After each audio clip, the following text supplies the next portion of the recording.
여러분 반갑습니다. 오늘은 현대화 대소멸, 여러분의 프로그램은 어디로 가고 있나요? 라는 주제로 웨비나를 준비했습니다. 자, 시작합니다. 세상과 IT 환경이 아주 빠르게 변하고 있습니다. 일반 고객을 대상으로 하는 앱의 경우 앱스토어 상의 수많은 경쟁 상대들과 경쟁을 하죠. 새로운 트렌드와 높은 고객의 요구사항들의 변화에 적극 대처하는 앱들만 살아남습니다. 그나마 업무용 프로그램은 좀 낫습니다. 비교적 경쟁이 많지 않고 오랫동안 익숙하게 사용했기 때문이죠. 하지만 업무용 앱들도 경쟁 상대가 있습니다. 바로 앱스토어 앱들이죠. 여러분들의 고객이 평소 사용하던 앱들의 환경과 기능을 업무용 프로그램에서도 사용하길 원할 겁니다. 자, 이제 여러분들의 앱과 프로그램도 더 현대화해서 여러분들의 고객들을 만족시킬 수 있는 방안들을 살펴보겠습니다. 오늘 진행할 목차를 살펴봅니다. 우선 델파이와 C++ 빌더가 어디서부터 시작하고 어떻게 왔는지 간단히 살펴볼 것이고요. 그리고 현재 주목받는 기술과 가까운 미래에 필요한 기술들을 RAD 스튜디오 기준으로 살펴보도록 하겠습니다. 마지막으로 해당 기술을 적용하기 위한 마이그레이션 관련된 정보를 안내해 드리고 마치겠습니다. 자, 오늘 웨비나는 여러분들의 프로그램을 현대화할 수 있는 기술 위주로 설명합니다. 그리고 일부 파트에서는 데모를 통해 살펴볼 것이고요. 그리고 이번 발표에서는 기술석에 함께 참고할 정보를 링크로 제공하도록 하겠습니다. 네, 참고 자료를 통해서 기술을 확실히 습득하시길 바라겠습니다. 자, 본격적인 발표에 앞서 발표자 먼저 소개합니다. 제 이름은 김현수이고요. RAD 스튜디오, 즉 델파이와 C++ 빌더 기술 전파하는 에반젤리스트로 활동하고 있습니다.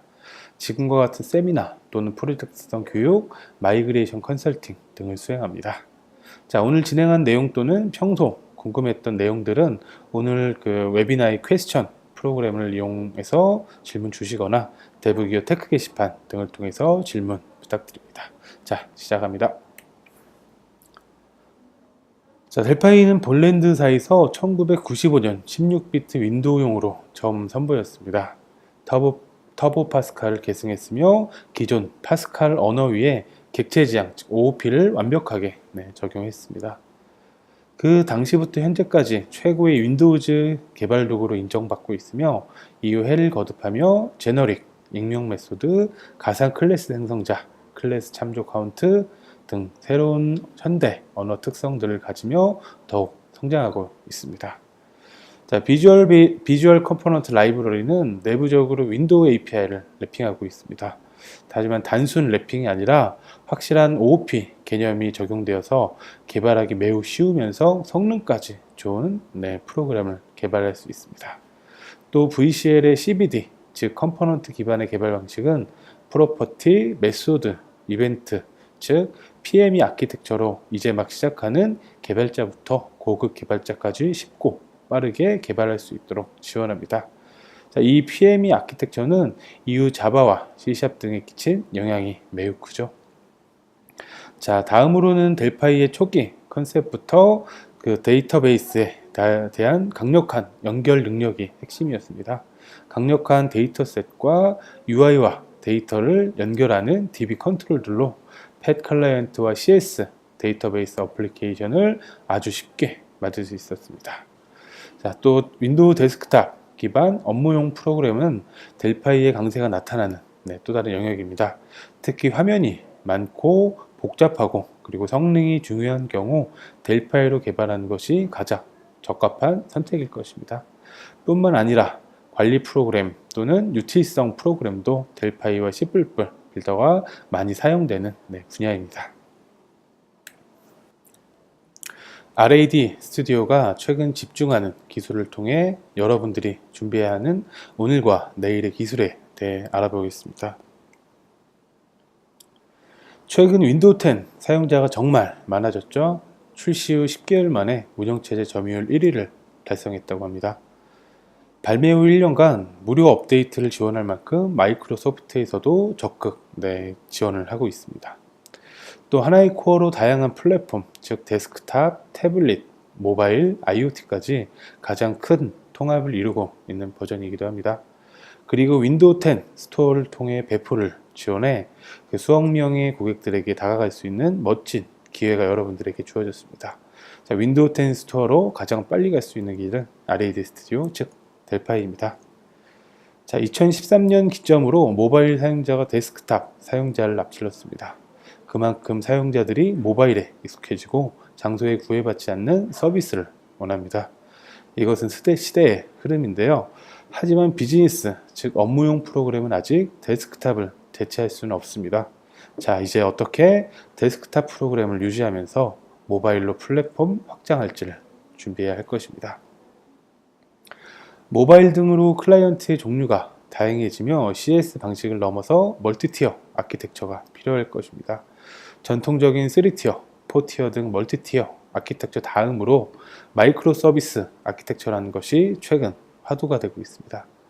마이크로 서비스 아키텍처는 중간 계층, 즉 미드레어를 독립적인 서비스로 구축하고 이 작은 독립적인 서비스들을 블록과 같이 조합해서 큰 서비스를 구축하는 아키텍처이자 개념입니다.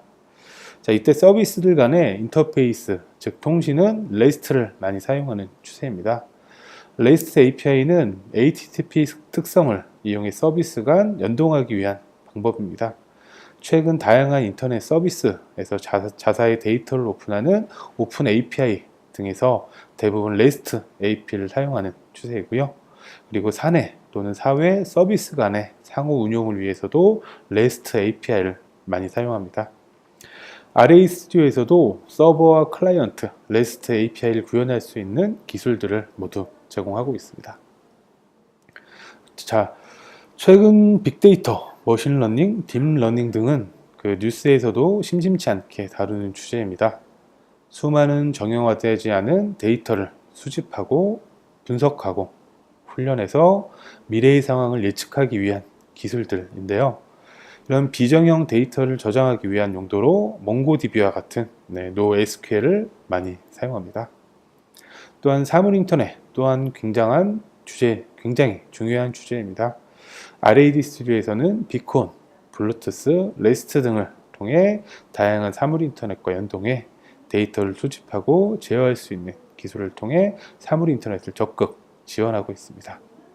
10.2 도쿄에서 추가된 리눅스 지원으로 이제 백엔드 서버 등을 리눅스에서 운영할 수 있습니다.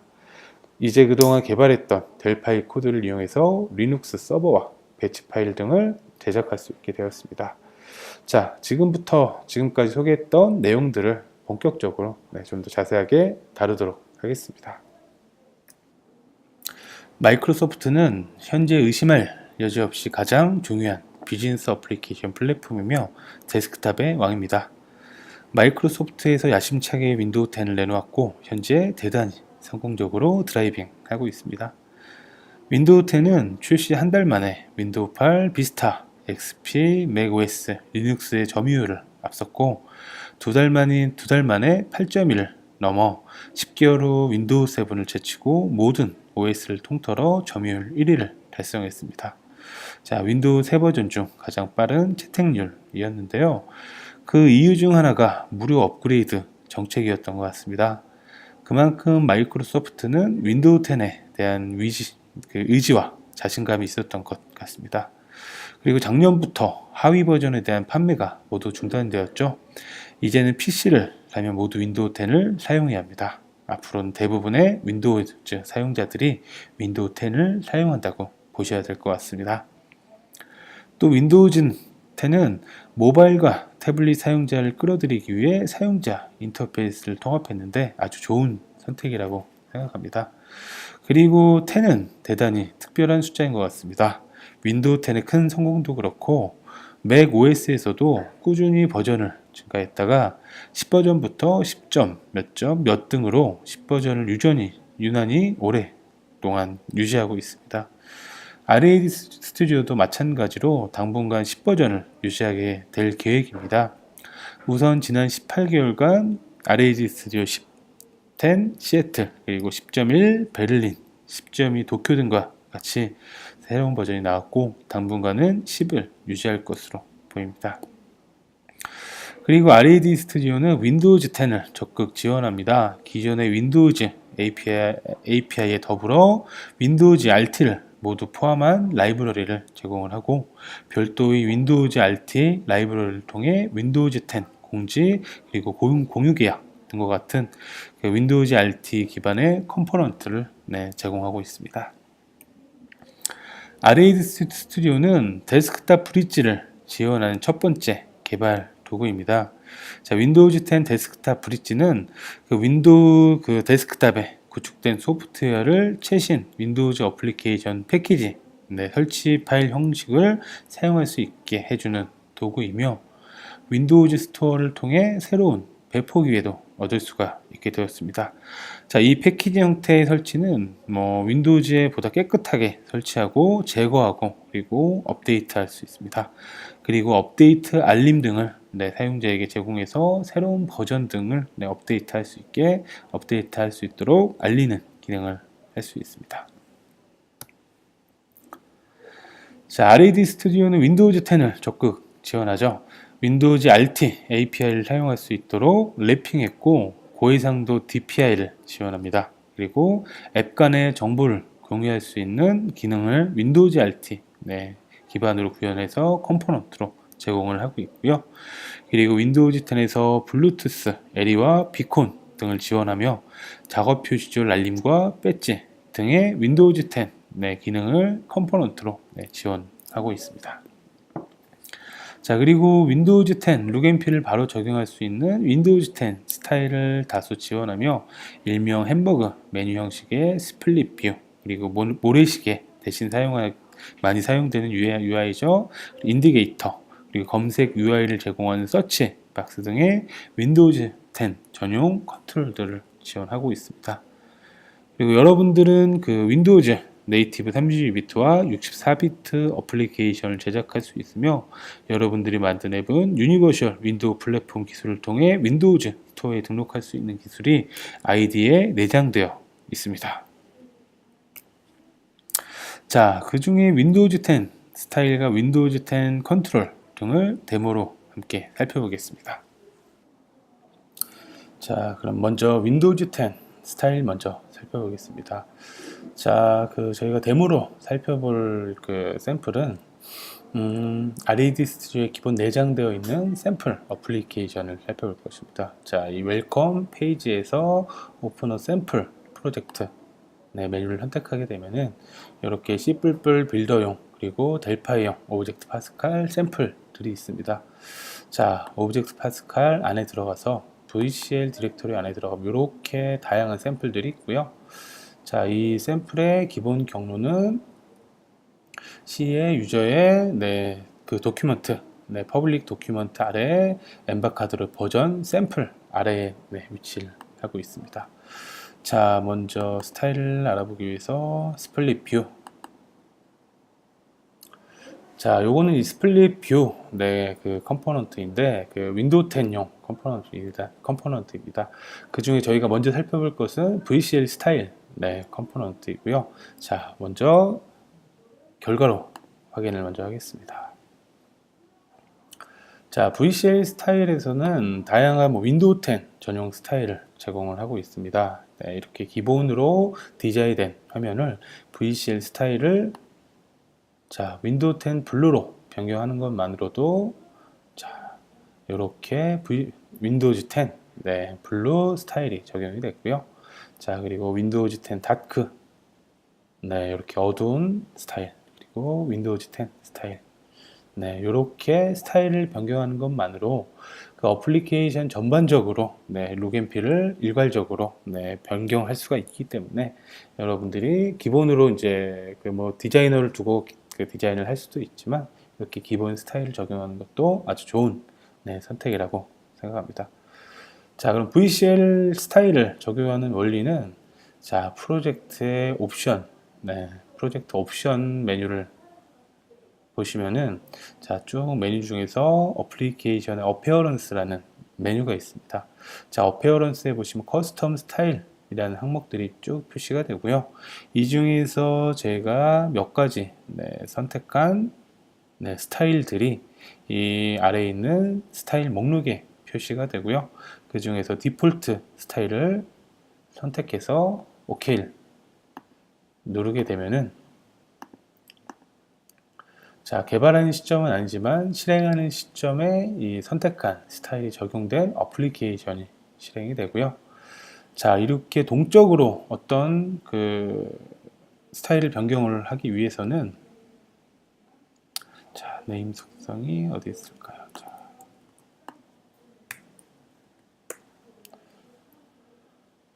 자, 이 T 스타일 매니저에서 스타일 목록을 표시해서 콤보 박스에 표시를 하고요.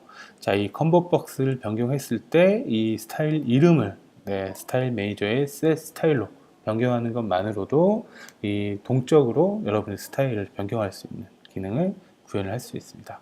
자, 이렇게 먼저 프로젝트 옵션에서 그 스타일을 선택하시고, 이 스타일 매니저를 통해서 여러분들이 동적으로 스타일을 적용할 수가 있습니다. 자, 이 샘플을 연 김에 스플릿 뷰 한번 살펴보도록 하겠습니다. 자, 일명 햄버거 메뉴죠. 자, 이런 그 윈도우즈의 기본적인 그 메뉴 구성입니다.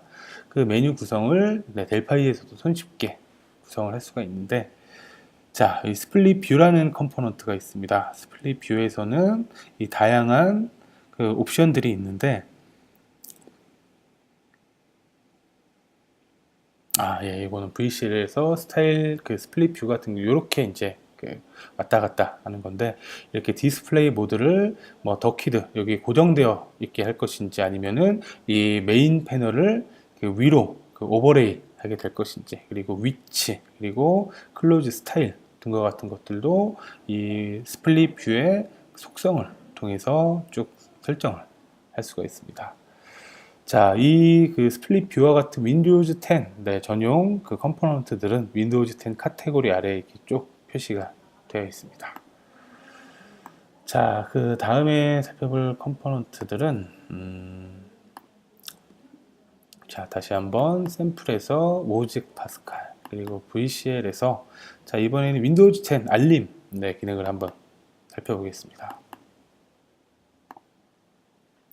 자, 윈도우즈 10 알림 같은 경우에는 이 알림 센터 영역에 어떤 알림을 표시하고, 이렇게 메신저와 같이 이렇게 팝업 메뉴를 표시하는 그런 기능이고요.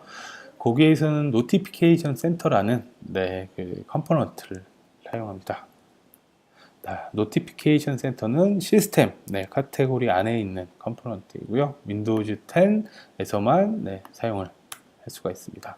자, 먼저 실행을 해볼까요? 자, 실행을 해서 쇼 하게 되면 이렇게 표시가 메시지가 표시가 되고요. 자, 그리고 이 알림 센터에도 동일하게 메시지가 표시가 되는데, 이 알림 센터를 누르게 되면은, 자, 어떤 알림이 그 수신이 됐는지 표시를 하게 됩니다. 자, 그래서 쇼 버튼을 눌러서 그 구현된 내용을 보면은, 자, 노티피케이션 센터에서 이 T 노티피케이션이라는 변수를 노티피케이션을 생성합니다. create 노티피케이션 하고, 거기에 이름과 타이틀 그리고 내용을 쭉 기록을 하고요. 그 다음에 다시 노티피케이션 센터에 표시를 해라 라고 프리젠트 노티피케이션 메소드를 통해서 이 T 노티피케이션 객체를 전달하게 되면은 화면에 이렇게 표시가 되고요. 자, 요 아래에 보시는 것과 같이, 자, 폼 쇼에는 TOS 버전 체크를 합니다. 자, 6.2가 아니면은 이렇게 메시지를 표시하네요. 알고 보니 윈도우즈 8부터 아마 알림 센터가 있는 것 같습니다. 윈도우즈 8부터 이 기능이 표시가 됩니다. 자, 그리고 아까 그 알림을 선택했을 때 그 어플리케이션 수신 받는 곳은 이 노티피케이션 센터의 이벤트 on receive local notification이라는 메소드를 통해서 표시가 되고요. 자, 여기는 그 노티피케이션의 이름, 즉 윈도우즈 10 노티피케이션이라고 그 노티피케이션을 생성했을 당시의 이름을 같이 가져올 수가 있고요. 물론 다른 정보들도 가져올 수 있습니다. 이런 정보를 그 메모에다가 표시를 하고, 이런 네임 가지고 어떤 그 메시지를 선택했는지를 파악할 수가 있을 것입니다. 자, 이렇게 간단하게 그 윈도우즈 10에 관련된 컴포넌트를 살펴봤고요. 그 나머지 컴포넌트들도 여러분들이 이 그 샘플 경로에 오브젝트 파스칼의 VCL, 이 샘플 그 디렉토리 안에 오셔서 다른 컴포넌트들도 천천히 한번 살펴보시길 바라겠습니다.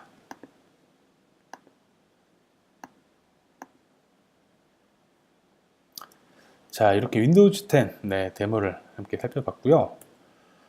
자, 그리고 윈도우즈 10 관련된 참고 정보 몇 가지 링크를 안내해 드리겠습니다. 윈도우즈 10 1주년 업데이트 당시에 RAD 스튜디오에서 이 몇 가지 기능들을 추가로 제공을 했습니다.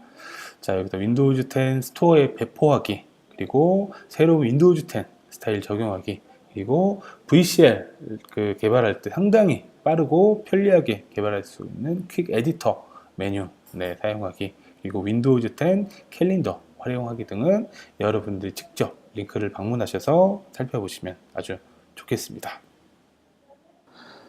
자, 이번 파트에서는 여러분들이 서비스의 이동성을 높여줄 수 있는 플랫폼 확장 방안 및 기술에 대해 알아봅니다. 자, 화면의 그래프는 전 세계 데스크탑 사용자 수와 모바일 사용자 수를 표현하고 있습니다. 주황색 원은 모바일 사용자 수가 데스크탑 사용자 수를 앞선 2013년도를 가리키고 있습니다. 자, 이제 모바일 장치가 데스크탑보다 더 많이 판매가 되고 있고요. 그리고 모바일만 사용하는 사용자는 극히 일부라고 합니다. 그리고 데스크탑 사용자가 대부분 모바일 사용자일 테고요. 그리고 모바일은 비즈니스용, 산업용, 개인용으로 많이 활발하게 사용하고 있다고 합니다. 자, 출처는 모건 스탠리 리서치였고요. 자, 또 다른 통계입니다.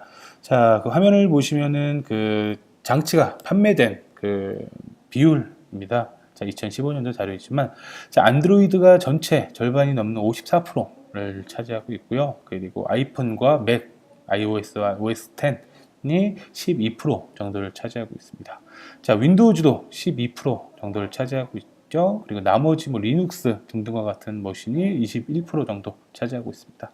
자, 이 통계에서 보듯이 안드로이드, iOS, 윈도우 총 3개의 그 플랫폼용 기기가 전체 80% 정도를 차지하고 있고, 총 4가지 플랫폼이 상당히 사용자들에게 관심 갖고 많이 사용되고 있다라고 통계를 통해 확인할 수 있었습니다. 자, 출처는 가트너였고요. 자, 마지막 그 통계를 한번 보시면은, 자, 웹 기반으로 얼마나 사용됐는지에 대한 통계인데, 자, 이때는 좀 반대로 윈도우즈가 전체에서 40%, 그리고 안드로이드가 34%, 그리고 iOS와 OS 10이 12%, 그리고 5% 정도였습니다.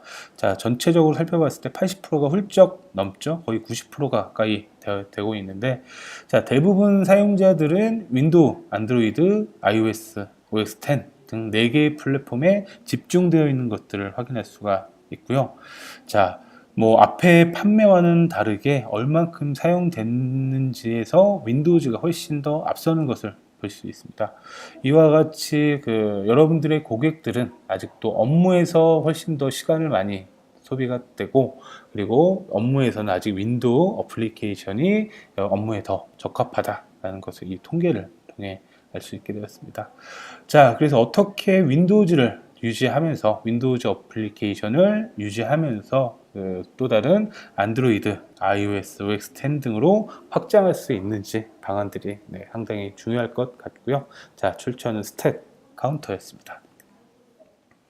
자, 그래서 이제 모빌리티, 즉 움직이면서 여러분들이 이제 이동하면서 볼 수 있는 시스템과 여러 가지 플랫폼으로 확장할 수 있는 방안을 생각을 해보셔야 되는데, 마침 RAD 스튜디오에서는 파이어모키 프레임워크를 통해서 iOS, macOS, 안드로이드를 지원하고 있습니다. 자, 플랫폼 기능을 직접 사용하는 네이티브 앱을 개발할 수가 있고요. 그리고 스마트한 스타일을 통해서 iOS와 안드로이드 네이티브 UI를 제공하고, 때에 따라서는 여러분들이 필요한 회사의 전용 UI를 동일하게 iOS와 안드로이드 동일하게 적용하는 것도 가능합니다. 자, 그리고 앱 테더링이라는 기술을 통해서 기존의 데스크탑을 모바일로 확장하는 방안도 제공을 하고 있습니다. 자, 이 파이어모키 프레임워크가 있다고 해서 여러분들이 그동안 만들었던 VCL 그 기술들을 다 버리고 모바일로 가기에는 약간 부담이 될 수 있습니다.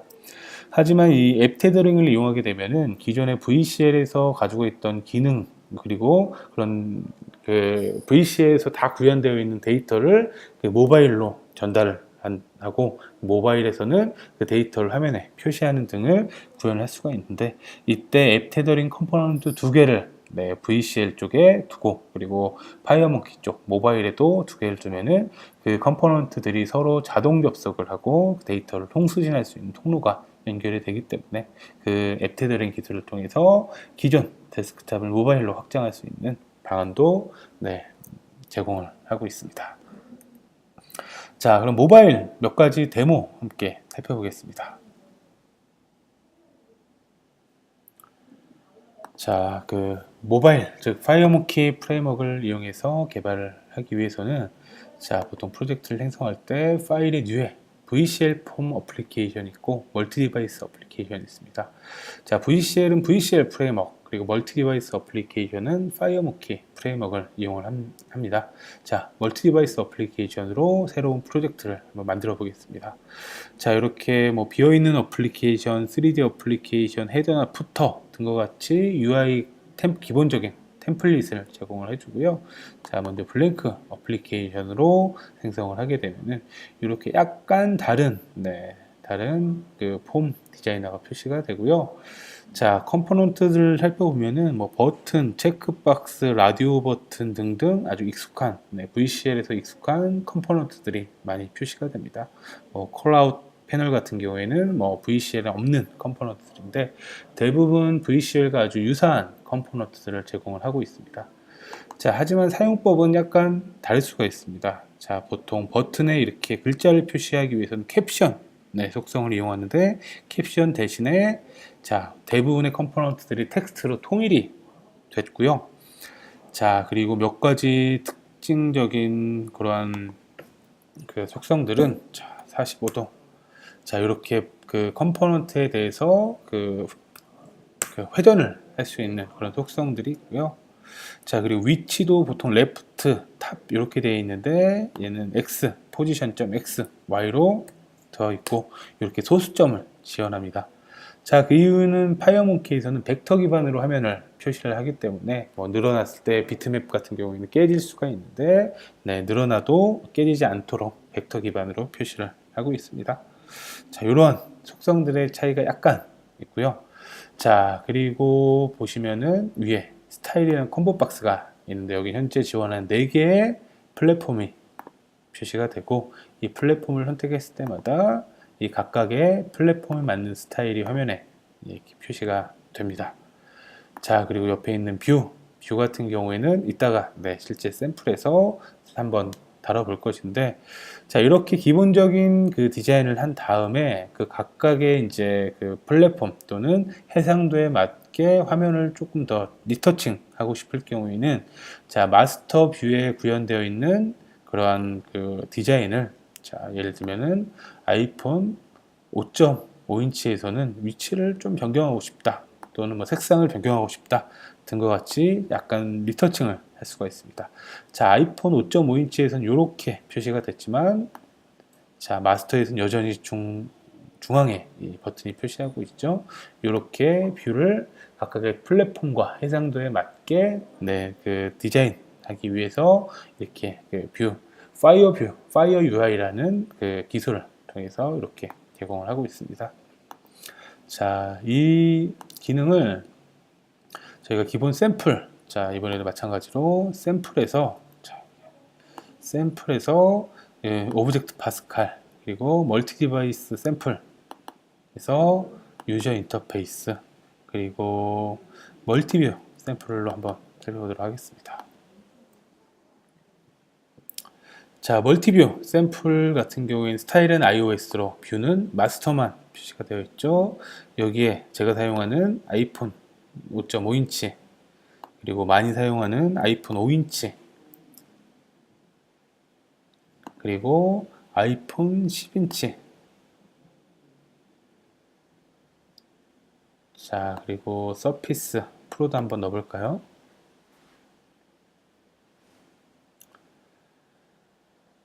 자, 이렇게 몇 가지 그 플랫폼과 해상도를 선택을 했습니다. 그랬더니 위에 크리에이티드 생성된 이 뷰가 표시가 되고요. 자, 그리고 이런 거 같은 경우에는 오른쪽으로 살짝 돌려서 가로 모드에서는 어떻게 나오는지도 이렇게 각각의 그 디바이스에 맞게 어떻게 디자인이 되고 있는지를 이 폼 디자이너에서 바로바로 볼 수가 있고, 그리고 여기에서 마찬가지로 이런 것들을 수정을 할 수도 있습니다. 자, 이렇게 이제 생성된 뷰들은 각각의 이제 플랫폼 해상도별로 네, 이렇게 다르게 표시를 하는데, 이런 것들을 일괄적으로 볼 수 있는 멀티 디바이스 디자이너, 멀티 디바이스 프리뷰라는 기능이 이렇게 제공하고 있습니다. 자, 이거 좀 크게 한번 살펴보시면은, 자, 현재 쭉 디자인을 하고 있죠. 이런 디자인하고 있는 것들이 어떻게 이제 실제 화면에 표시가 될지를 네, 볼 수 있는 기능이고요. 자, 아이폰 그리고 안드로이드에서는 이렇게, 자, 그리고 안드로이드 7인치 태블릿에서는 이렇게 네, 표시가 된다라고 이런 것들을 보면서 네, 개발을 할 수가 있습니다. 자, 사실 디자인하는 시간이 개발하는 시간 못지않게 오래 걸릴 수가 있습니다. 왜냐하면은 내가 한참 개발한 것들을 디바이스에 넣어서 확인하고, 그리고 조금 틀리네 하면 다시 수정해서 넣어서 테스트하고, 실제 디바이스에 배포하는 시간이 오래 걸릴 수가 있는데, 이렇게 멀티 디바이스 프리뷰를 통해서 여러분들이 개발하는 중간중간에 이렇게 보면서 개발할 수 있다는 것들은 개발 시간을 대폭 단축할 수 있는 기능들이고요. 자, 요것들을 이제 실시간으로 네, 표시할 수 있는 그런 기능들도 있습니다.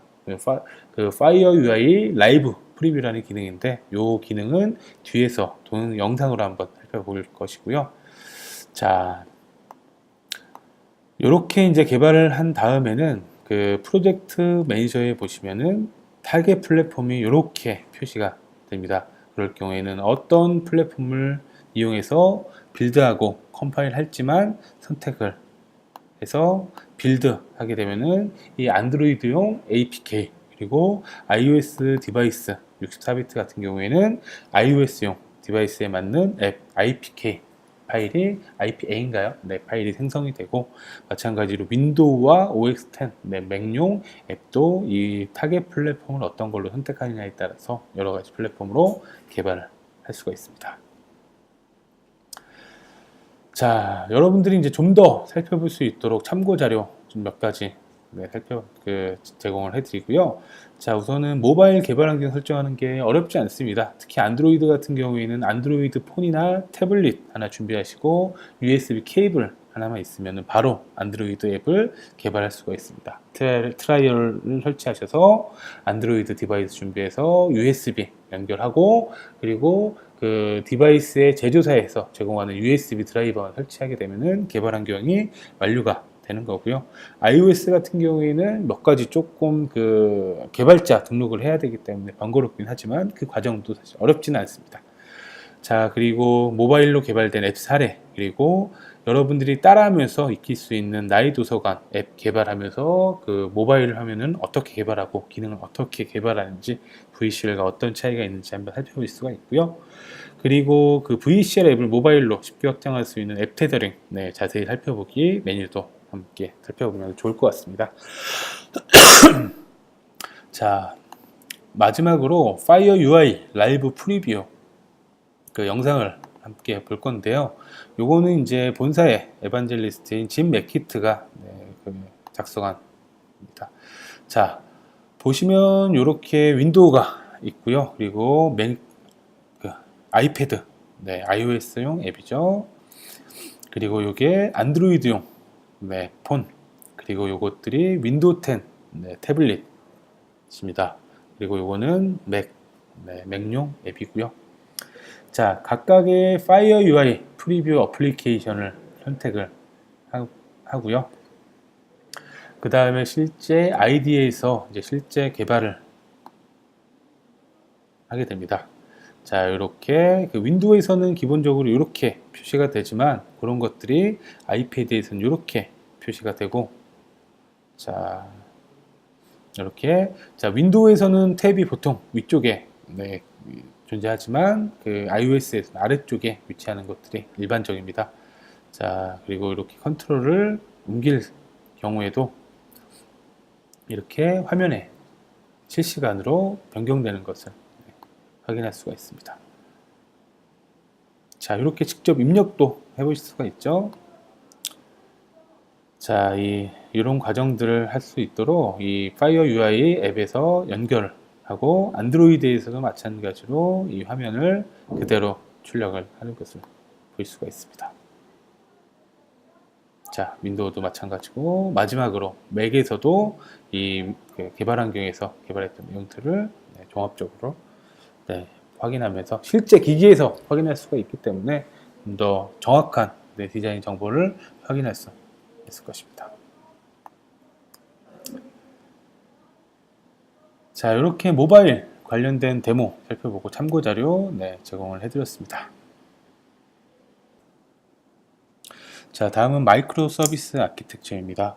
자, 모바일 등과 같이 그 클라이언트의 종류가 다양해지면서 종전의 2티어 기반에서 멀티티어로 변환을 해야 될 시기를 맞이하게 될 것입니다. 자, 전통적인 3티어, 4티어 등과 같은 멀티티어 아키텍처들 다음으로 이제 마이크로 서비스 아키텍처가 최근 많이 화두가 되고 있죠.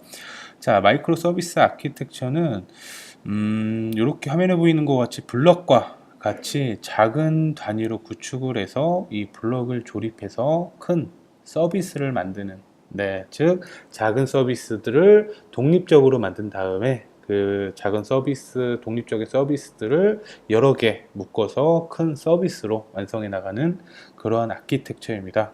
자, 그래서 API를 통해서 다른 서비스와 상호 운영하는 작은 독립적인 프로세스를 만들고, 이런 것들을 각각을 이제 업무별로 이제 분리를 해야겠죠. 그런 것들을 여러 개 합쳐서 큰 서비스를 만드는데, 여기서는 한 가지 일을 잘하는데 집중하고 시스템 구축 시 이제 모듈화 형태로 하나의 서비스를 만들고 다른 서비스에 만들 때도 그 서비스를 그대로 사용하는 등의 모듈화가 가능합니다. 이런 것들이 마이크로 서비스 아키텍처이고, 자, 마이크로 서비스 아키텍처, 즉 작은 단위의 서비스들이 서로 이제 연동을 하기 위해서 그 어떤 인터페이스가 필요할 때 그때 대표적으로 사용하는 그 통신 기술이 REST API입니다. 자, 마이크로 서비스 아키텍처의 표준 인터페이스라고 보시면 되고요. 자, 제이슨과 HTTP 기반으로 사용이 됩니다. 그래서 종전에는 SOAP 기반의 서비스들이 많았는데 그런 것들을 대부분 REST 서비스로 확장을 할 수가 있고, 그리고 REST로 구성을 하게 되면은 그 HTTP를 이용하기 때문에 델파이뿐만 아니라 자바, C샵으로 만든 클라이언트, 그리고 웹에서도 이 REST 서비스와 연결해서 그 데이터를 주고받을 수가 있습니다. 자, 그리고 이 REST 서비스는 하드웨어에서도 API를 웹서버를 하드웨어에서 띄운 다음에 REST 서비스로 인터페이스를 제공한 API를 제공하는 등의 기능들도 있습니다. 단순하고 강력하고 확장이 대단히 용이한 서비스고요. 자, 이 REST 서비스를 구현할 수 있는 서버 기술로는 RAD 서버, 그리고 웹브로커, 데이터 스냅, 인디 HTTP 서버 등이 있습니다. 자, 그 중에서 이제 그 REST API 구축에 가장 적합한 서비스가 RAD 서버입니다. 자, RAD 서버의 대표적인 기능은 델파이와 C++ 빌더로 백엔드를 구현할 수 있는 그 제품이자 기술이고요. 그리고 서비스 기반 애플리케이션을 신속하게 만들고 배포하는 기능들을 일괄적으로 제공하고 있습니다. 턴키 방식의 그 서비스인데, 턴키라고 하면은 대부분 완성된 것들을 납품하는 그러한 방식인데, 대부분 구성해서 제공을 해주고 거기에 필요한 것들을 여러분들이 추가 개발해서 기능을 확장하는 그러한 개념입니다. 자, 그리고 델파이와 C++ 빌더에서 REST JSON API를 제공하고 이런 것들이 얼마만큼 호출됐는지 그런 통계를 확인할 수 있는 관리용 콘솔도 제공을 해줍니다. 그리고 뭐 RAD 서버에서 여러분들의 그 미드웨어, 여러분들의 DB나 또는 내부에 제공하는 인터페이스 등의 DB를 활용할 수도 있고요. 그리고 데이터를 수집하기 위한 뭐 사물 인터넷, 그런 서버로도 사용을 할 수가 있습니다. 자, 여기서는 뭐 사용자 관리, 접근 제어, 그리고 API 분석 등과 같은 그런 공통적으로 많이 사용될 수 있는 그런 기술들이 내부적으로 제공을 하고 있고요. 모바일 푸시 알림, 그리고 위치 기반 서비스, 그리고 근접성 데이터, 중앙 통제 기능 등을 제공하고 있습니다. 자, 이제 클라이언트에서 REST API를 사용할 수 있는 기술은 REST 클라이언트 라이브러리라는 그 프레임워크가 있습니다. 자, REST 서비스 손쉽게 연결하고 사용 가능하고 제이슨을 파싱할 수 있는 라이브러리를 제공해서 사실 데이터를 받아서 그거를 분석하는 작업도 상당히 많은 코드 양이 들어가야 되는데 그런 것들을 자동 분석할 수 있는 라이브러리를 제공을 해주고 있고요. 최근에는 뭐 대부분의 인터넷 포털에서 제공하는 OAuth2 등을 포함한 인증, 네 가지 인증을 포함하고 있고 제이슨 데이터를 데이터셋으로 변환해 주는 것도 컴포넌트로 제공을 해줍니다. 자, 그리고 REST API를 사용하기 위해서는 REST API를 분석하는 과정이 필요한데 그 REST API를 분석하는 툴을 제공합니다.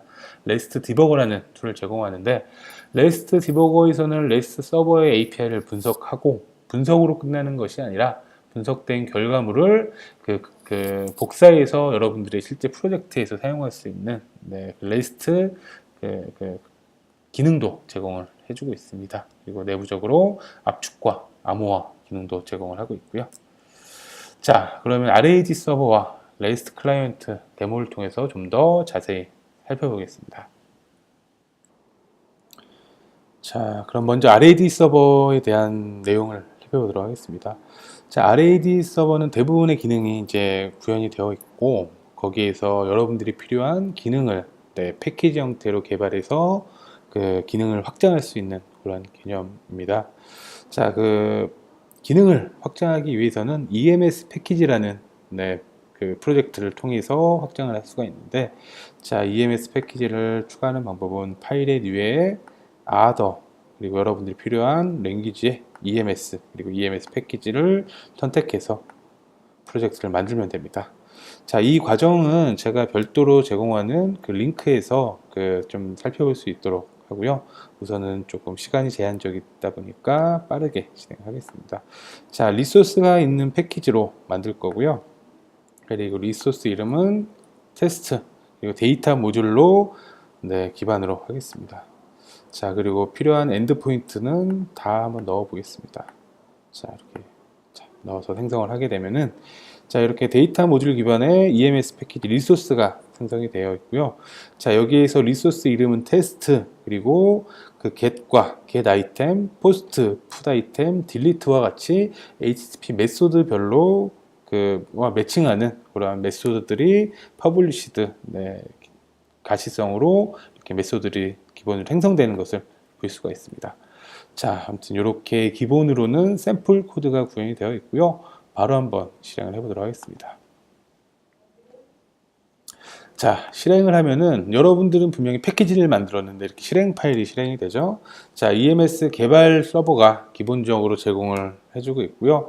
여기에서 로그를 보시면은 뭐 프로젝트 2.bpl 파일을 로딩했다 하고 이렇게 로그를 보실 수가 있습니다. 자, 즉 이 기본으로 되는 그 서버 본체는 제공을 해주고 여기에서 로드할 수 있는 그런 EMS 패키지를 여러분들이 만들어서 여러 개 업무에 필요한 패키지를 쭉 만들어서 이 본체에다가 추가를 하면은 필요한 그런 리소스들을 통해서 여러분들이 원하는 그 업무를 구현을 할 수가 있게 된 것입니다.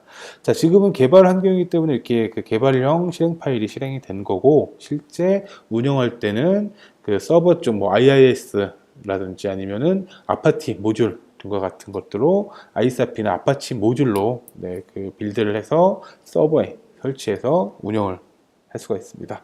자, 이러한 구조이고, 자, 먼저 브라우저를 통해서 이렇게 버전이지만 저희가 로컬호스트 8080의 테스트라는 리소스를 만들었죠. 자, 이렇게 테스트라는 메시지가 표시가 됐는데, 자, 이 내용은 실제 여기에서 제이슨으로 표시를 한 내용이고요. 만약에 이 get이 아니라 뒤에 아이템이 붙어 있는 1, 2, 3으로 호출을 해보면은 테스트 뒤에 1, 2, 3 등등이 붙어 있는 내용으로 간단하게 살펴봤습니다. 자, 요거는 너무 간단하니까 제가 실제 그 수업에서 사용되는 그러한 그 프로젝트를 한번 표시를 해보겠습니다. EMS 데모 그룹.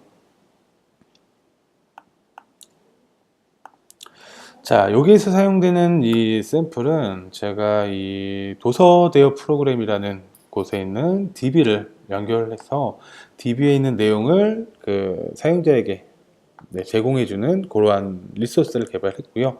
자, 리소스 이름은 books, 그리고 get 아이템, 포토, 뭐 사진, 그리고 post, put, delete 등과 같은 그러한 그 엔드포인트를 제공을 해줍니다. 내부에는 이렇게 구현을 해놨고요. 자, 한번 실행을 해보겠습니다. 네, 이미 실행을 하고 있네요.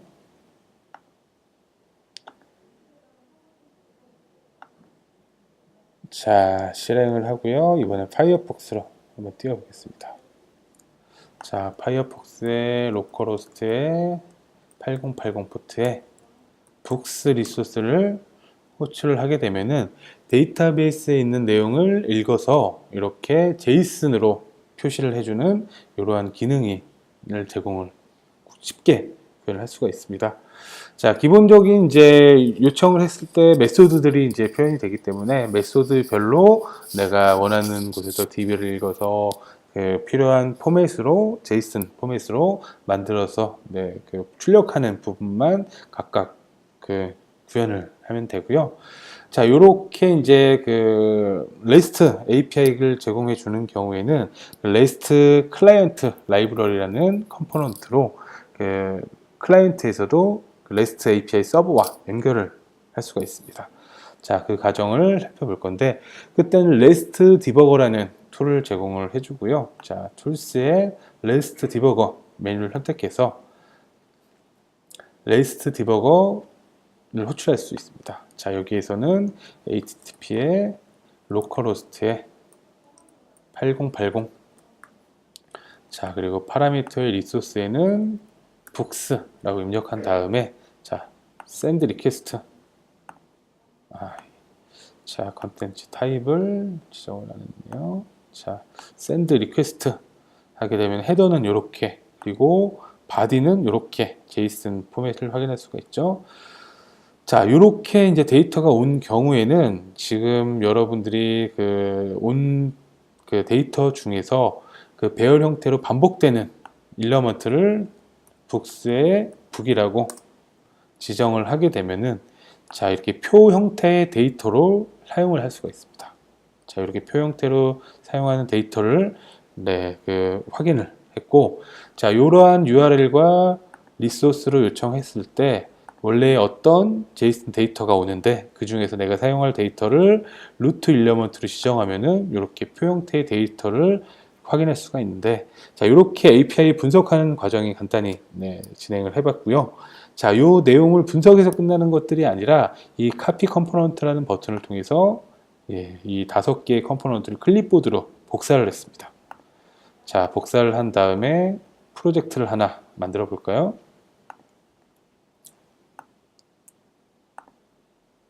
자, 프로젝트를 만들어서 여기에다가 컨트롤 V로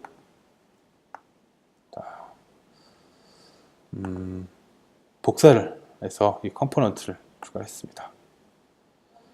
자, 간단하게 보기 좋게 컴포넌트를 좀 나열을 하고, 자, 이렇게 컴포넌트에 보면 속성들이 이렇게 북스에 이렇게 로컬호스트에 8080 등등의 이런 속성이 다 적용되어 있는 컴포넌트가 복사가 되고요. 자, 이 상태에서 확인하기 위해서 리퀘스트를 실행을 하게 되면은, 자, 리스판스에는 이런 데이터가 담기게 됐고요. 그 데이터들은 그 데이터셋 어댑터라는 레스트 리스판스 데이터셋 어댑터라는 컴포넌트를 통해서 레스트 리스판스 결과를 그 데이터셋으로 변환해주는 컴포넌트가 있습니다. 이 컴포넌트를 통해서 변환된 데이터가 실제 이렇게 메모리 테이블에 데이터가 표시가 됐고요. 자, 그 이후에는 그리드를 하나 올리고 라이브 바인딩 기술을 이용해서 실제 데이터에 있는 내용을 그리드로 자, 연결하는 과정만으로 REST API 서버에 있는 데이터를 분석하고 그 데이터를 실제 개발해서 활용하는 것들을 간단하게 이렇게 살펴봤습니다.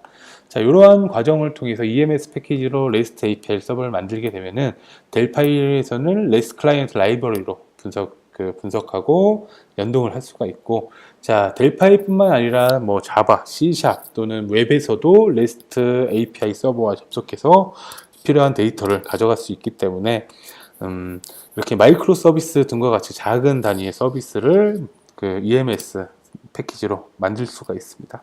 자, 이렇게 같이 함께 살펴봤습니다. 자, REST API 관련돼서 참고할 만한 정보 안내를 드립니다. 자, REST API가 생소하신 분들은 REST API 이해하기부터 쭉 살펴보시면 될 것 같고, 자, 제가 조금 전에 데모로 함께 봤던 부분은 REST API 서버 개발하기를 통해서 따라하기 형태로 한번 개발을 해 보실 수가 있습니다. 한번 개발을 해 보시면은 확실히 이해를 하실 수가 있을 것 같고요.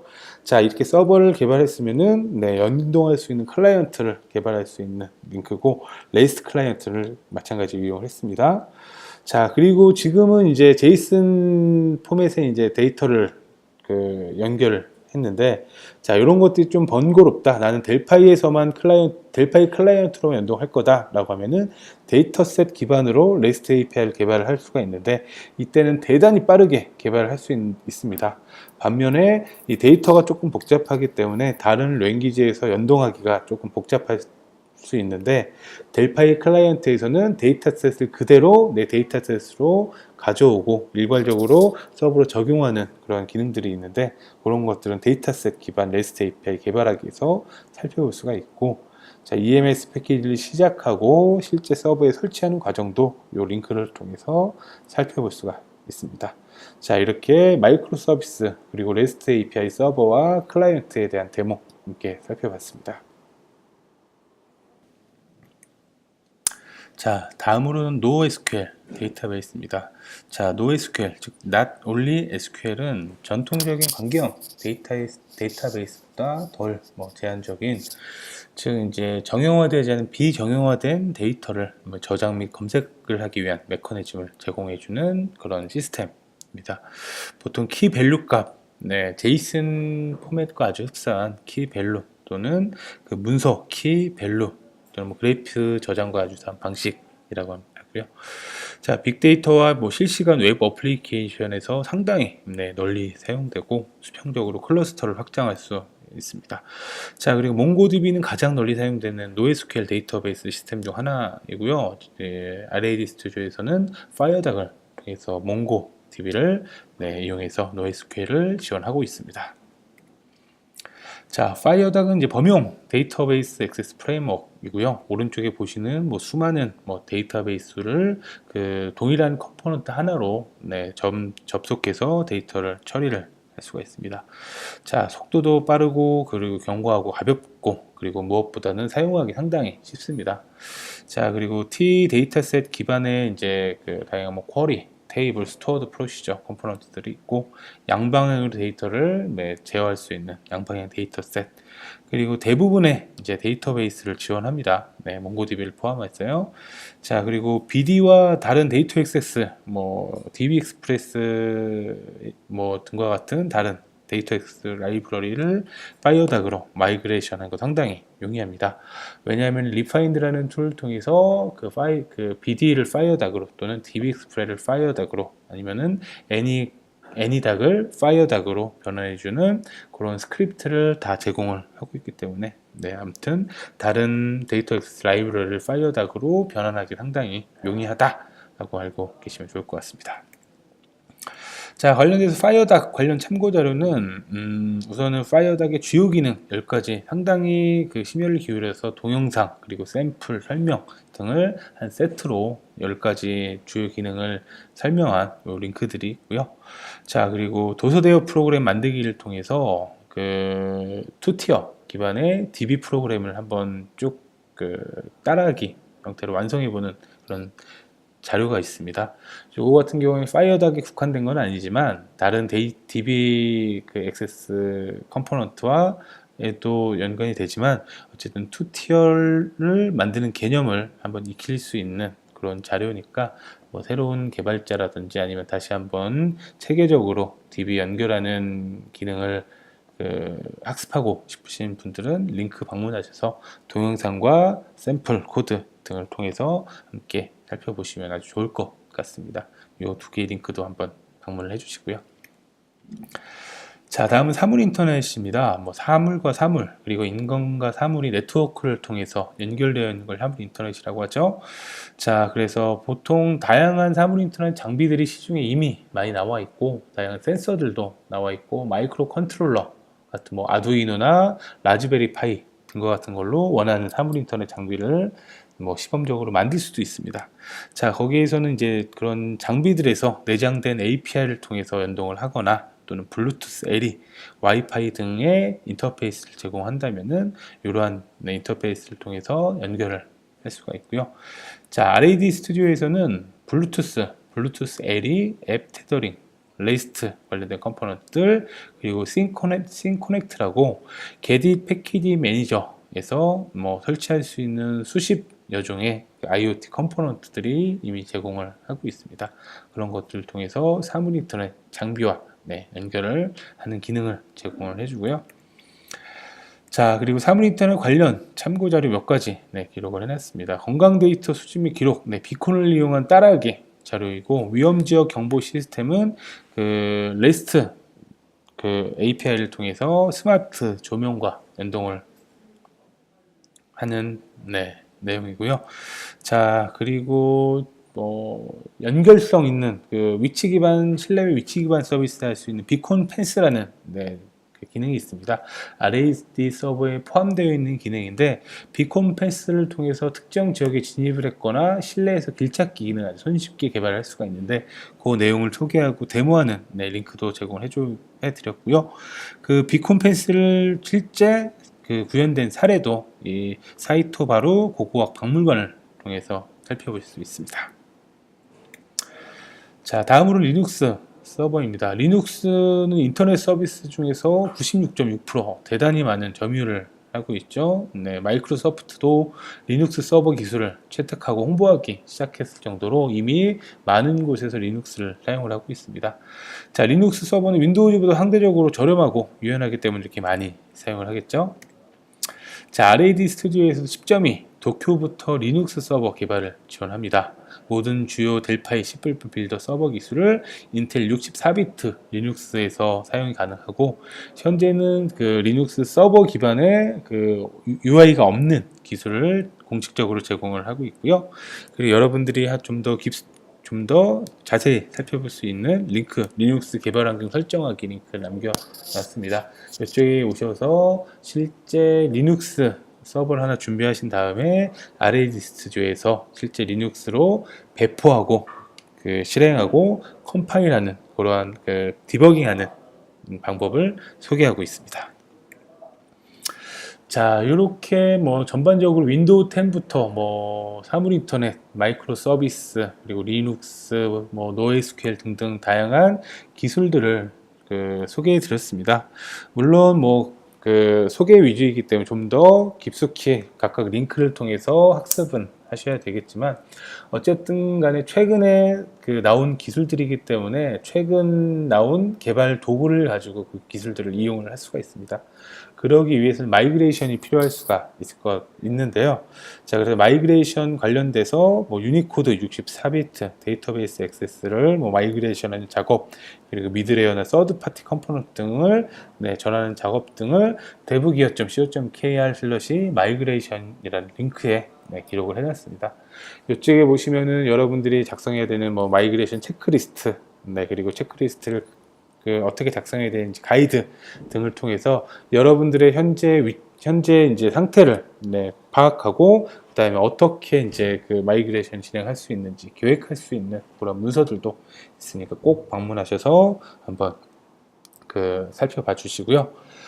자, 그리고 마이그레이션을 대부기에서 지원하는 과정은 세 가지가 있습니다. 첫 번째는 온라인상에 마이그레이션 자료를 제공해 주는 게 있고요. 두 번째는 마이그레이션 체크리스트를 작성해서 저희한테 보내주시면은 무상으로 점검해서 수정해 조금 보강해야 될 부분이나 앞으로 나가야 될 방향을 가이드 해드리는 게 있고요. 세 번째는 이제 마이그레이션 컨설팅 또는 컨설팅을 진행을 하고 있습니다. 그리고 컨설팅 같은 경우에는 제가 직접 사이트에 나가서 어떻게 하면 마이그레이션 잘 진행을 할 수 있는지 방향을 잡아드리고, 그리고 마이그레이션에 자동화할 수 있는 부분을 체크해서 자동화할 수 있는 방안으로 뭐 툴을 만든다든지 스크립트를 만드는 등으로 지원을 해드리고 있고요. 자, 이제 컨설팅까지는 좀 부담스럽다라고 하시는 분들을 위해서 4일간의 마이그레이션 워크샵 과정도 저희가 진행을 하고 있습니다. 저희 교육장에 오셔서 4일간 여러분들의 소스 코드를 직접 마이그레이션 하시는데, 그때 저희도 방향도 가이드를 해드리고, 하시다가 막히는 부분도 저희가 가이드를 해드리는 등으로 이렇게 지원을 하고 있습니다. 네, 자세한 내용은 마이그레이션 리소스 링크를 통해서 확인을 할 수가 있을 겁니다. 자, 오늘 준비한 내용은 여기까지고요. 오늘 뭐 진행한 내용에 대해서 궁금하신 분들은 남으셔서 이제 퀘스천 기능을 이용해서 질문 주시면은 제가 조금 더 남아서 답변을 드리고 마무리 짓도록 하겠습니다. 자, 이렇게 참석해 주셔서 대단히 감사하고요. 네, 다음 기회에도 더 좋은 내용으로 또 찾아뵙도록 하겠습니다. 네, 참석해 주셔서 대단히 감사합니다. 마치도록 하겠습니다.